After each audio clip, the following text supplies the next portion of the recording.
I am Jobwala. Progressive Shorthand July 2023. Exercise 15. 80 words per minute. इस dictation के PDF का link description में है। अदर यूजफुल मैटर के लिए हमारे टेलीग्राम चैनल आई एम जोबवाला को ज्वाइन करें। Like share subscribe. Let's start. As President of India and in my capacity as a public man, I have taken part in many public functions, addressed innumerable gatherings, and inaugurated many a memorial.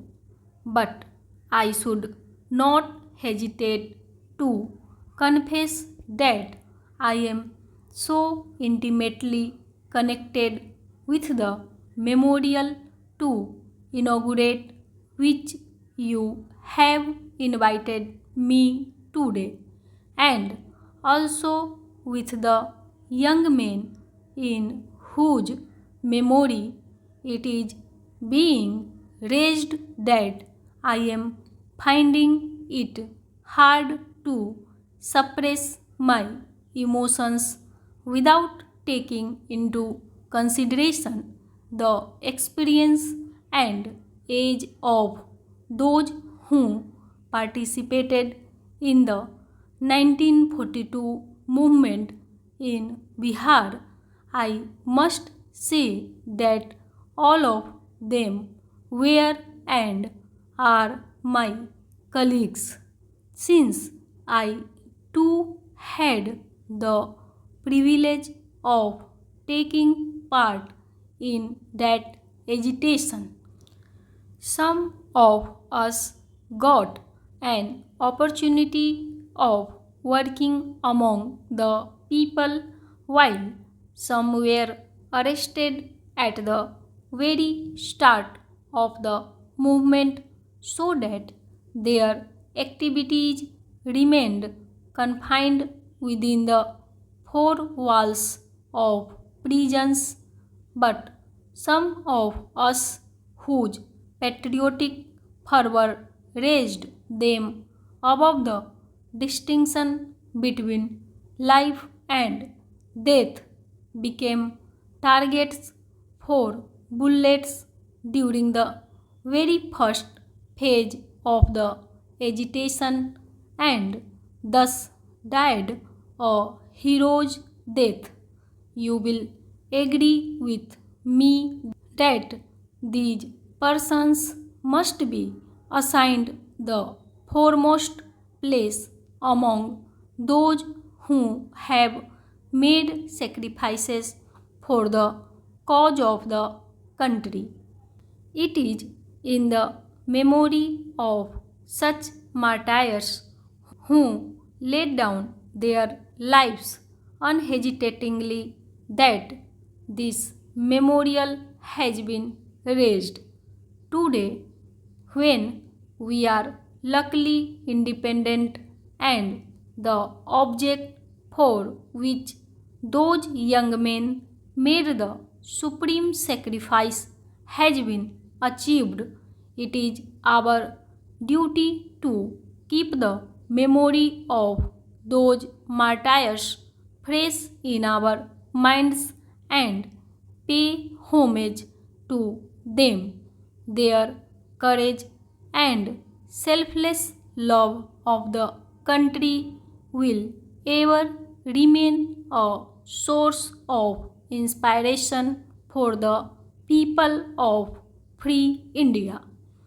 I still remember how the rejection by the British of the Indian leaders' demand had sent a wave of indigenous throughout the country. Mahatma Gandhi and other nationalist leaders knew about the popular feeling in the country. They were keen to utilize India's manpower, and this upsurge of enthusiasm in helping the allied nations who claimed to be fighting for democracy. It was possible only if India were declared a free country, or at least her right to freedom accepted in principle. Unfortunately, the government of the United Kingdom failed to rise to the occasion. The British authority decided to suppress by force the Indian people. When I review the history of the last 50 years, I feel proud of the part that Bihar has played in the country's struggle for freedom. This feeling of pride is not based merely on the fact that I too happen to belong to this state. The real reason for it is that I have been personally familiar with Bihar's public life and its movements during this half a century. It would be no exaggeration if, in all modesty, I say that my familiarity with Bihar's public life is not that of a distant observer but of one who has always been close to the political scene as an active participant in the drama of public life as it unfolded itself from time to time. We can feel proud of the fact that the first experiment in the technique of satyagraha was conducted by Gandhiji in Bihar.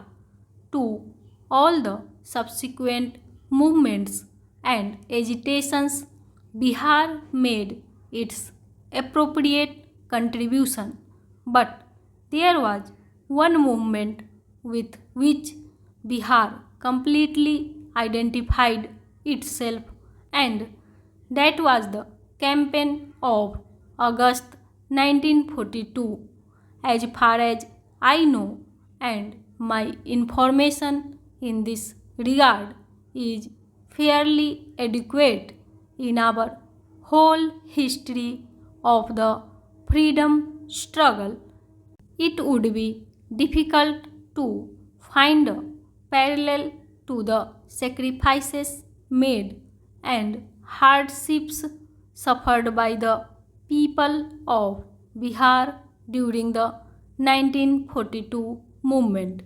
Nevertheless, the basis of that movement was truly national, and whatever Bihar did at that time forms a part of India's history. All these martyrs laid down their lives as Indians. Therefore, I feel that all that happened in Bihar during those months is a matter of pride not only for this state but for the whole country, and these brave young men are the true sons of India. Their memory can admit of no geographical bounds. It pervades the whole land of ours. Let us bow to those martyrs who sacrificed themselves in the name of India and for the glory of India. These patriots ended their worldly existence so that a new chapter in India's history may begin. They offered their lives so that the generations to come may breathe unfettered the air of freedom in this country. The government of Bihar deserve to be congratulated on all that they have done to perpetuate the memory of these martyrs.